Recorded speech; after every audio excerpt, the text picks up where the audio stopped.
안녕하세요. 오늘도 사연살롱을 찾아주셔서 감사합니다. 목동에 사는 30대 여성이에요. 인간은 누구나 감추고 싶은 비밀 하나쯤 가지고 살잖아요. 저 역시 그래요.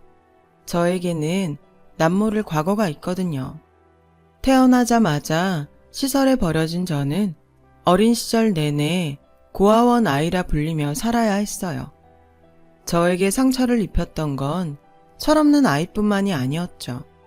어른들과 심지어 담임 선생님들까지도 수시로 저에게 상처를 주었거든요. 말 한마디, 싸늘한 시선조차도 저와 같은 아이들에겐 비수가 되어 가슴에 꽂힌다는 걸 알면서도 말이죠. 부모가 없다는 건 나를 지킬 최소한의 방어막조차 없는 것과 같았어요. 그런 제게 유일한 방패가 되어준 건 다름 아닌 친구였어요. 친구는 저와 같은 보육원에서 자랐어요. 그렇다고 해도 저와는 처지가 달랐죠. 친구에게는 부모가 있었거든요. 돈 벌면 당장 데리러 온다던 아빠가요. 그래서인지 친구는 보육원 아이답지 않게 늘 당당했어요. 어디를 가나 주눅이 들고 고개를 숙이던 저와는 달랐거든요. 친구한테는 버릇이 하나 있었는데 잠들기 전에 머리맡에 늘 옷가방을 두고 자는 거였죠. 언제고 아빠가 오면 바로 떠날 수 있도록 말이죠. 저는 그런 친구가 부러웠어요. 나에게도 나를 데려가줄 부모가 있었으면 좋겠다고 생각했으니까요. 그런데 의외의 사건이 벌어진 거예요. 친구의 아빠보다 제 부모님이 먼저 저를 찾아온 거였죠. 친부모님은 아니고 양부모님이었지만요. 제가 입양을 가게 되었거든요.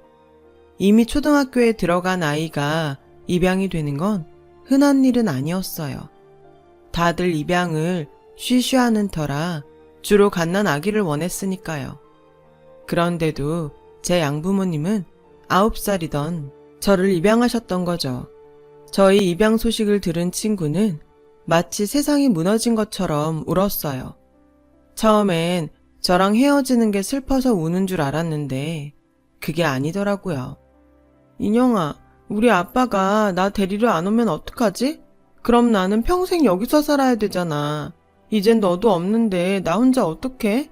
나 너무 무서워. 제가 동네 아이들한테 고아원 아이라고 놀림을 당하면 늘 달려와서 저 대신 아이들과 싸워주고 했던 씩씩한 친구는 사실은 저와 똑같은 걱정을 하며 살았던 9살 소녀였던 거예요.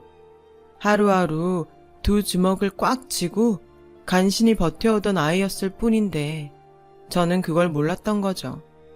하긴 고작 9살짜리 어린 아이가 강하면 얼마나 강하겠어요. 그날 처음으로 제가 친구를 안아주었어요. 친구는 한참을 제게 안겨 울다가 그러더군요. 거기 가서도 나 잊으면 안 돼? 내 이름 절대 잊으면 안 돼. 알았지? 친구의 이름은 김순영이었어요. 저는 절대로 잊지 않겠다고 약속했지만 솔직히 자신은 없었어요. 내심 이곳을 나가면 내가 시설에서 살았던 아이라는 걸 아무도 모르게 지워버리고 싶었으니까요. 하지만 도저히 친구 앞에서 그 말을 할 수 없었어요. 내가 너를 잊을 거라는 말을요. 그건 너무 잔인한 짓이니까요. 원장님은 저를 따로 원장실로 불러 몇 번이나 당부하셨어요. 파양 당하지 않게 잘해야 돼. 너도 알지? 내 또래 아이들은 입양되는 게 쉽지 않다는 거. 저도 잘 알고 있었어요. 보육원에서 9년을 살면서 초등학생 언니 오빠들은 퇴소를 할 나이까지 쭉 이곳에서 살았던 걸 봐왔으니까요. 저는 그렇게 되고 싶지 않았거든요. 저를 입양한 양부모님은 두 분 모두 교사였어요. 아빠는 고등학교 수학 선생님이었고 엄마는 초등학교 선생님이었죠. 두 분은 아이를 가질 수 없어서 저를 입양하게 되었다고 했어요. 양부모님께는 미안한 얘기지만 저는 속으로 다행이라고 생각했죠. 만약 양부모님한테 자식이 있었다면 제가 입양될 일은 없었을 테니까요. 양부모님은 부자는 아니었지만 안정적인 직업 덕분에 저는 부족함 없는 지원을 받으며 자랄 수 있었어요. 그토록 꿈꾸던 평범한 삶을 살 수 있게 된 거죠. 입양이 되면서 많은 게 변했어요. 일단 성이 바뀌었죠. 김인영에서 강인영으로요. 단지 성만 바뀌었을 뿐인데도 제 인생은 많은 게 달라졌어요. 난생 처음 제 방을 갖게 되었고 책장 가득 동화책이 있었고 제 옷장도 생겼죠. 옷장에는 제 옷들로 가득 차 있었어요. 보고도 믿기 힘들 정도로 가득이요. 평범한 가정의 아이가 된다는 건 이런 거구나 생각했죠. 바뀐 건 그것뿐만이 아니었어요. 입양이 되고 처음 맞은 어린이날에는 선물도 받고 놀이동산에도 갔거든요. 내 옆에 든든한 부모님이 계시니까 더 이상 그 누구도 저를 불쌍한 고아원 아이로 보지 않았어요.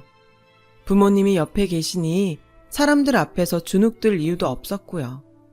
그래서 저는 이 행복을 깨지 않기 위해 철저히 과거를 숨기고 살기로 했어요. 친한 친구들조차도 제가 입양하라는 사실을 모를 정도로 꼭꼭 숨겼죠. 하루는 아빠가 그러시더라고요. 사람에게는 누구나 감추고 싶은 비밀이 있어. 네가 입양된 사실을 숨기고 싶다면 엄마랑 아빠도 그렇게 해줄게. 저는 말없이 고개를 끄덕였어요. 그리고 그날부터 제가 입양된 사실을 아는 모든 사람들은 입을 다물어 주었죠. 양가 할머니, 할아버지와 이모, 고모, 삼촌들까지 모두요. 그렇게 저는 새롭게 태어났어요. 새로 전학 간 학교에서는 친구도 사귈 수 있었어요. 부모님은 뭐 하시냐는 친구 부모님의 물음에 두 분 다 학교 선생님이라고 당당히 말할 수도 있었죠. 그 말에 저를 보는 친구 부모님의 표정이 한층 부드러워지더군요. 그 순간 쾌감 같은 걸 느꼈어요. 고아에서 하루아침에 저 높은 곳으로 신분이 상승된 것 같았거든요. 그러면서도 한편으로는 세상이 참 간사하다는 생각도 했어요. 고아원에 살 때나 양부모님 집에 살 때나 나는 똑같은 나일 뿐인데 배경에 따라 다른 취급을 당했으니까요. 이래서 부모 없는 자식이 세상에서 가장 불쌍하다고 하는구나 했죠. 그러거나 말거나 전학 간 학교에도 어느 정도 적응도 됐고 방과 후에는 친구들과 떡볶이를 사 먹는 소소한 재미도 알게 되었어요. 친구들처럼 피아노 학원도 다니고 보습 학원도 다니게 되었죠. 친구들은 학원에 다니는 걸 싫어했지만 저는 그 반대였어요. 학원에 다닌다는 건 마치 내가 부모가 있는 아이라는 걸 인증받는 것 같았거든요. 날 위해 기꺼이 돈을 써주는 부모님이 있다는 증거니까요. 그래서 좋았어요. 그렇게 저는 초중고 시절을 보내고 대학에 입학했어요.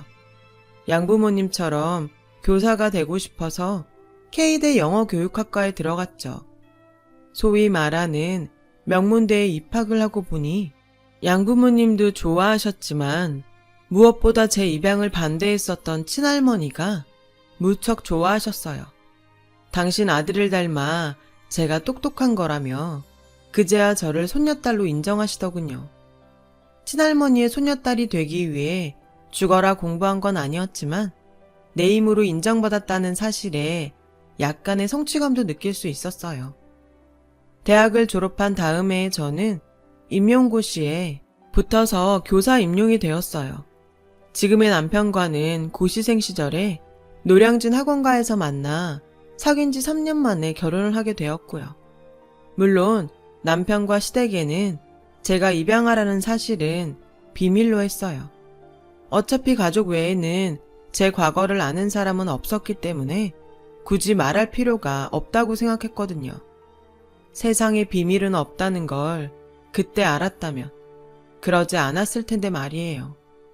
남편은 여고에서 수학 교사로 근무하고 있어요.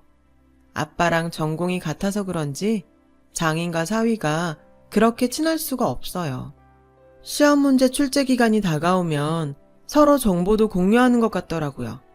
그럴 때마다 엄마랑 제가 소외감을 느낄 정도라니까요. 아빠는 딸 덕분에 아들을 얻은 셈이었죠.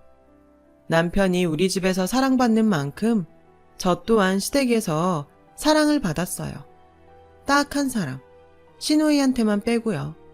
솔직히 말하면 하필 여우 같은 시누이한테 비밀이 들켜서 시달리며 살고 있죠. 언니, 아무리 그래도 출신을 숨긴 건 좀 그렇다.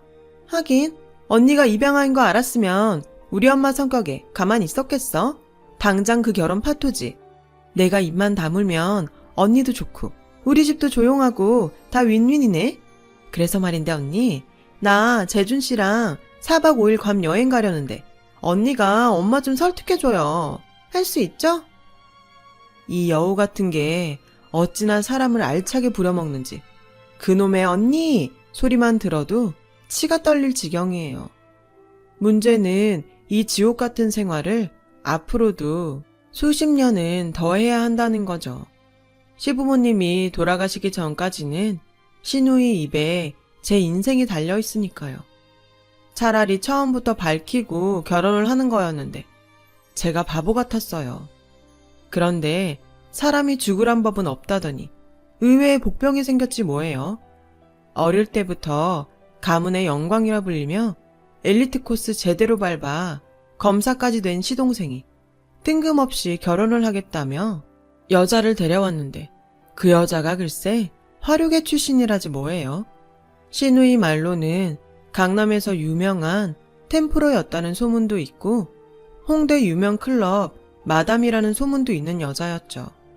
시어머니는 죽 써서 개줄 일 있냐며 길길이 뛰고 결사 반대였고 아버님은 딱히 반대는 안 하셨지만 그렇다고 찬성도 아닌 상태였죠. 남편과 저 역시 중립인 상태고요. 앞장서서 반대하는 건 단연 시누이였어요.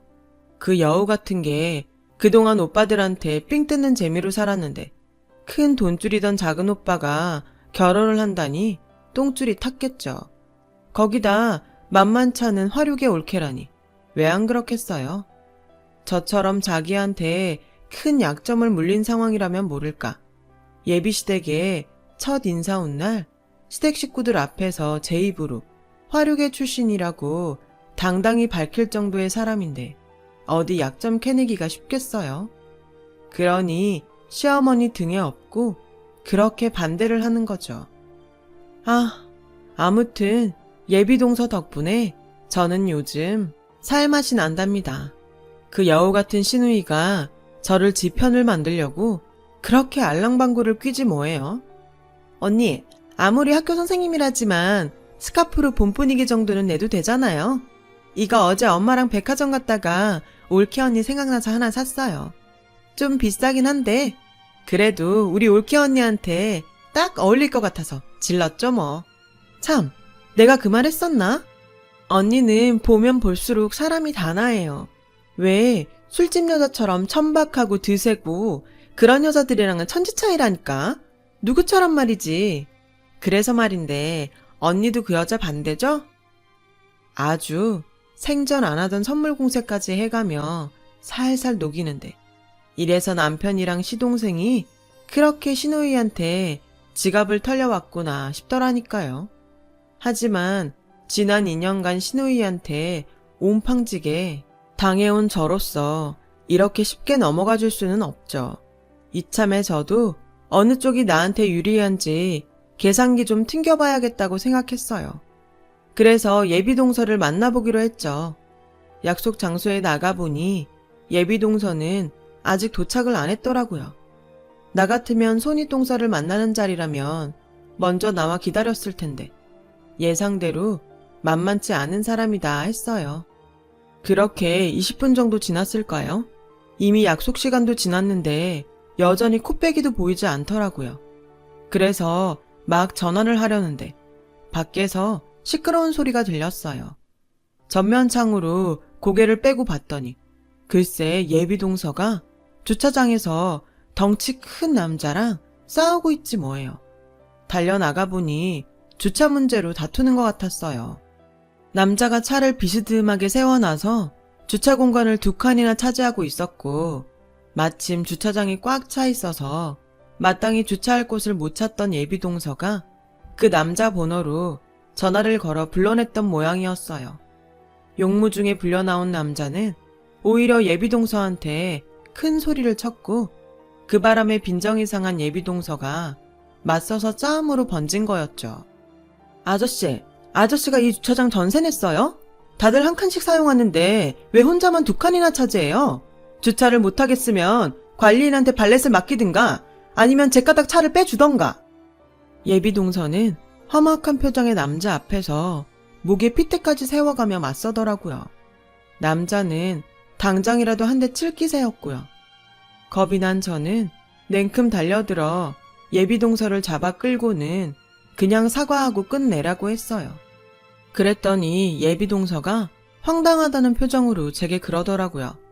제가 왜 사과를 해야 돼요? 다들 저 등치만 보고 슬슬 피해주니까 저런 사람들이 더 당당한 거예요. 잘못한 사람이 사과하고 피해 입은 사람이 사과를 받는 게 맞는 거죠. 아저씨, 당장 사과해요. 안 그럼 나 경찰 불러요. 예비동서의 말에 기분이 묘했어요. 동서 말이 틀린 게 없었으니까요. 그리고 방금 전에 제 행동이 창피해지더군요. 화륙의 여자라서 막대 먹었을 거라는 제 편견은 한순간에 사라져버렸고요. 결국 덩치 큰 남자는 차를 빼서 나갔고, 예비동서가 그 자리에 주차를 하면서 상황은 마무리가 됐어요. 식당에 들어와서도 예비동서는 화가 안 풀리는지 얼음물을 2컵이나 원샷을 하더라고요. 아까는 내가 실수한 것 같아요. 잘못은 상대가 있는데 괜히 끼어들어선. 다 제가 걱정돼서 그런 거잖아요. 저 알아요. 혹시라도 덩치 큰 남자한테 제가 맞기라도 할까봐 그러신 거. 제가 오히려 죄송하죠. 괜히 이런 일에 휘말리게 해드려서요. 그러니까 오늘 일은 우리 싹 잊어요. 제가 또 있는 건 잘하거든요. 제 인생이 굴곡져서 잊을 게 많았거든요. 생각해보면 꽤 불편한 사이인데도 서슴없이 자신을 드러내는 예비동서를 보니 왠지 마음이 편해졌어요.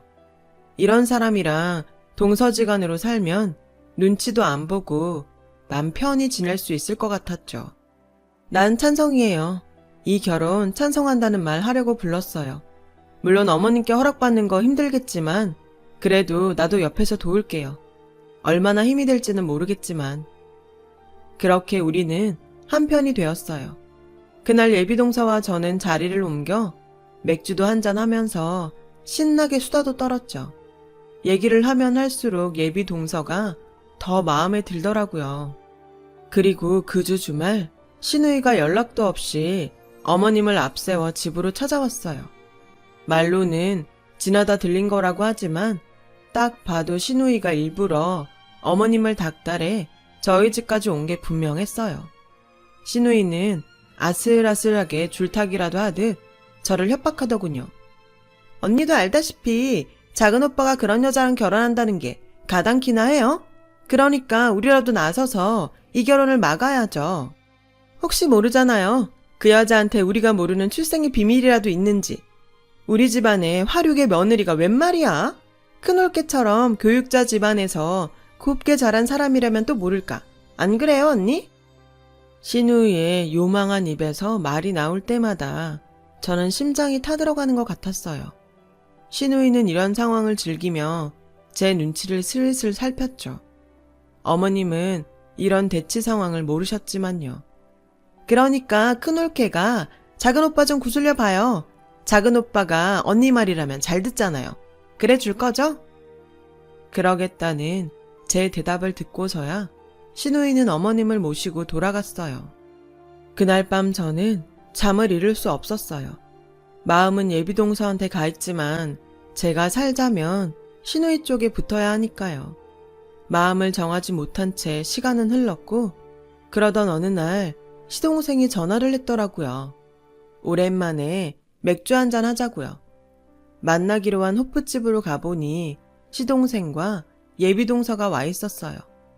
예비동서는 제 손을 덥석 잡으며 반갑게 절 맞아주더군요. 이 사람한테 얘기 들었어요. 형수님이 저희 결혼 도와주신다고 했다고. 고맙습니다, 형수님. 형수님한테 대접하고 싶다고 해서 이 사람 가게로 모셨어요. 여기가 동서가 하는 가게라고요? 화류계 출신이라고 들었는데 강남 템프로라고. 아하, 제가 좀 무식해서 화류계 뜻을 잘 몰라서요.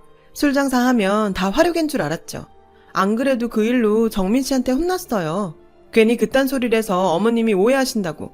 그 바람에 결혼 반대까지 하신다고요. 보다시피 작은 호프집 하나 하고 있어요.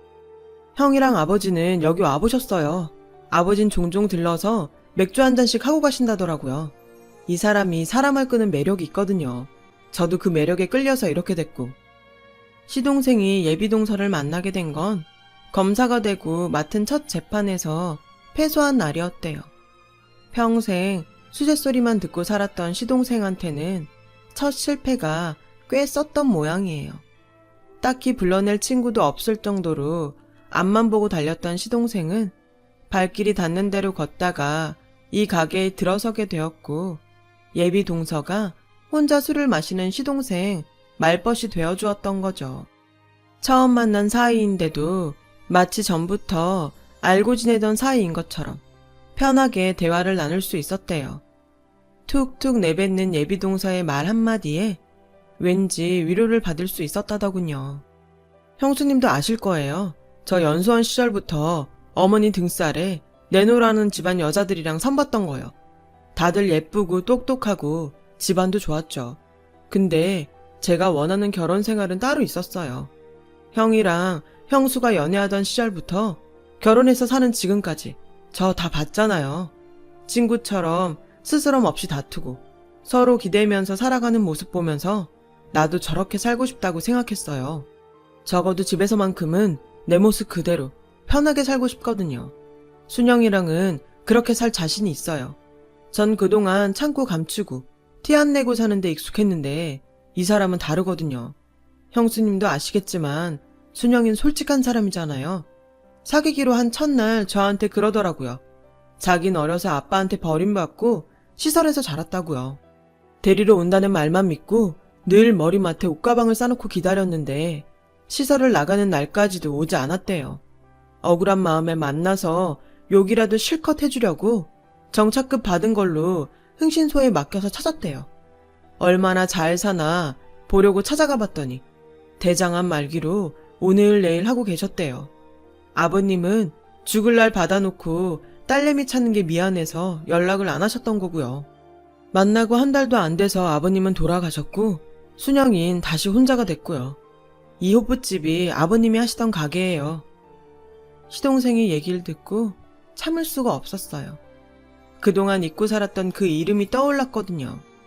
내 어린 시절 유일하게 방패가 되어주었던 내 친구 순영이가요. 나도 모르게 눈물이 흘렀어요. 제 모습에 놀랐는지 예비동서는 놀란 얼굴로 무슨 일이 있냐고 묻더군요. 저는 예비동서의 얼굴을 찬찬히 살폈지만 솔직히 어린 시절 순영이의 얼굴은 찾을 수 없었어요. 너무 오랜 시간이 흘렀고 그동안 애써 잊으려고 했었기에 선명하게 그 얼굴이 떠오르지 않았거든요. 순영이니? 김순영? 천사보육원에 살던 순영이 맞아? 나야 김인영. 나 기억나? 울먹이는 저를 바라보던 예비동서의 얼굴이 움찔거렸어요. 그러더니 이내 닭똥 같은 눈물을 뚝뚝 흘리며 저를 덥석 안았죠. 그 순간 예비동서와 저는 9살 김인영과 김순영으로 돌아가 한참을 꺽대며 울었어요. 자신을 잊지 말아달라던 순영이도 기어이 잊으려고 노력하던 김인영도 25년이 지난 지금 서로를 알아보지는 못했지만 결국 이렇게 만나게 된 거예요. 그날 이후 우리는 25년 전 우정 그대로 돌아갔어요. 그리고 저는 그동안 제가 감추고 살아온 출생의 비밀을 남편과 시동생한테 털어놓았죠. 꽤 충격을 받을 줄 알았지만 남편과 시동생은 의외로 덤덤하더라고요. 오히려 말 못한 채 마음에 담고 사느라 힘들었겠다고 위로를 해주었어요. 그런 반응이 허탈하면서도 고맙더군요. 문제는 시부모님이었죠. 어떻게 말을 해야 하나 며칠을 고민하는데 시누이가 전화를 했더라고요. 언니, 실망이에요. 언니 요즘 그 여자랑 놀고 다닌다면서요? 어떻게 언니가 나한테 이래? 어떻게 내 뒤통수를 칠 수가 있냐고. 알죠? 내가 입만 뻥긋하면 평탄하게 흘러가던 언니 인생에 똥물 튀는 거. 나 가만 안 있을 거야. 각오해요. 그 순간 결심이 섰어요. 이래 주구나 저래 주구나 마찬가지인데 죽을 때 죽더라도 못된 시누이 손에는 절대 죽지 않겠다고요. 그래서 시댁으로 달려갔어요. 갑작스런 제 방문에 어머님은 무슨 일 있냐고 물으시더군요. 그런 건 아니고 드릴 말씀이 있어서 찾아왔다고 말씀드렸어요. 그리고는 떨어지지 않는 입으로 얘기를 시작했어요. 이제서야 말씀을 드려요. 사실 저는 지금 부모님께 9살 때 입양이 됐어요. 그 전까지는 보육원에서 자랐고요. 온몸에 힘을 주고 또박또박 말씀을 드리는데 어머님이 제 손을 잡으셨어요. 아가, 그 얘기라면 괜찮다. 네가 어디서 자랐으면 어떠니? 우린 다 알고 널 며느리로 들였는걸. 상견례 전에 안사돈이 찾아오셨더라. 네가 부모님을 만나 어떻게 자라왔는지. 사진이랑 네가 쓴 편지들을 보여주시며 네가 어떤 아이인지 다 얘기해 주셨어. 사랑받고 자란 아이였더라. 그거면 됐지 않니? 어디서 자랐든 그게 뭐가 중요하니? 네가 이렇게 바르게 자랐다는 게 중요한 거 아니겠어? 그러니까 힘든 얘기 안 해도 된다. 이렇게 널 힘들게 할 줄 알았다면 진작 얘기할 걸 그랬구나. 괜찮다, 아가. 그러니까 울지 말어. 어머님은 제 손을 쓸어주시며 울먹이는 저를 달래주셨어요. 그날 그렇게 비밀을 털어놓고 시댁을 나오는데 시원하면서도 괜히 억울하더라고요. 이럴 줄 알았으면 진작 털어놓는 건데 그 요망한 시누이한테 시달리며 살았다니 억울하고 분하고 화딱지가 났어요. 그러니 어쩌겠어요. 받은 대로 돌려줘야죠. 일단 집으로 돌아가 그동안 시누이한테 뜯긴 용돈에 계좌이체 내역을 뽑았어요. 그리고 시누이의 SNS를 통해 그간 남자들과 여행 다닌 사진들을 캡처했죠. 그 여행에 사용된 항공권 결제 내역도요. 거기엔 남편과 시동생의 도움도 조금 받았어요. 그간 이 여우가 저랑 두 오빠들한테 오지게도 뜯어먹었더군요. 예를 들면 이런 식이었죠. 저를 시켜 부모님께 여행 허락을 받고 제 남편한테 항공권 결제를 맡기고 시동생한테는 여행 가서 쓸 경비를 뜯는 식으로요. 아주 꽁으로 잘도 놀고 다녔더군요. 남편이나 나나 학교 선생 특유의 사소한 꼼꼼함이 이럴 땐 정말 힘이 됐네요. 굳이 모으지 않아도 될 편의점 영수증 하나까지 차곡차곡 모아놓은 덕에 시누이를 잡을 거대한 물증이 확보됐거든요. 그 길로 시누이한테 문자를 했어요. 살고 싶으면 당장 튀어오라고요. 문자를 받은 시누이는 당장 전화를 걸어왔어요. 제가 전화를 받지 않자 허겁지겁 달려왔더군요. 씩씩거리며 성질을 내면서요. 언니, 상황 파악이 안 돼요? 언니가 지금 나한테 이럴 게 아니라 무릎 꿇고 싹싹 빌어도 내가 봐줄까 말까라고요. 언니, 이혼녀로 살고 싶어요? 글쎄, 이혼 생각은 안 해봤는데? 대신 이런 생각은 해봤어.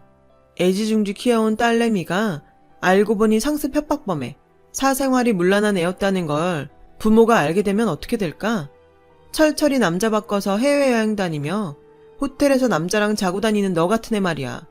꼬리가 길면 밟히는 거 몰랐니? 네가 자랑질하려고 SNS에 올린 해외 호텔이며 리조트 사진들, 그리고 꼼꼼한 네 오빠가 모아둔 항공권 결제 카드 명세서, 그리고 대한민국 검사인 작은 오빠가 건네준 여행경비 이체 확인서, 그리고 내 증언. 이거면 넌 빼박 켄트야. 이걸로도 부족하다면 너랑 내 남친들 출입국 기록까지 다 떼어다 줄 수 있어. 내가 아는 검사 시동생이 그 정도 힘은 있다며 언제든 말하라네. 그러니까 앞으로 나한테도 새로 들어올 작은 올케한테도 까불지 마. 비싼 돈 주고 세팅만 머리카락 깎여서 방구석에 처박히고 싶지 않으면. 알았니? 이 건방진 지지배야. 아차, 혹시나 해서 하는 말인데 혹여라도 내 출생일 비밀 가지고 가족들 앞에서 까불 생각은 마. 이미 그 카드는 내가 자발적으로 다 깠으니까. 그리고 내가 준 네 비밀은 내가 두고두고 하나씩 꺼내 먹을 생각이니까 알아서 잘 처신하고. 그럼 일찍 집에 들어가세요, 아가씨. 기세등등하게 저희 집에 쳐들어왔던 시누이는 죽상이 돼서 돌아갔어요. 그리고 제가 그랬던 것처럼 시누이는 목줄을 쥔 제 뜻에 따라 어머님의 뜻을 바꿔놔야 했어요. 시동생의 결혼이 성사될 수 있도록요. 여우 같은 시누이가 어떻게 어머님을 구워 삶았는지. 얼마 뒤 시동생은 결혼 허락을 받았고 다음 주면 결혼식을 올리게 돼요. 25년 전의 인연이 이런 식으로 조우하게 될 줄은 몰랐지만 모르긴 해도 순영이랑 제가 질긴 인연인 건 맞는 것 같아요. 아, 그리고 저에게 목줄 잡힌 시누이는 아주 온순한 강아지처럼 제 옆에서 예쁜 짓을 하며 잘 지내고 있어요. 언제 이 목줄이 끊어질지는 모르지만 그때쯤 되면 귀여운 시누이도 철이 좀 들겠죠. 안 되면 어쩔 수 없고요.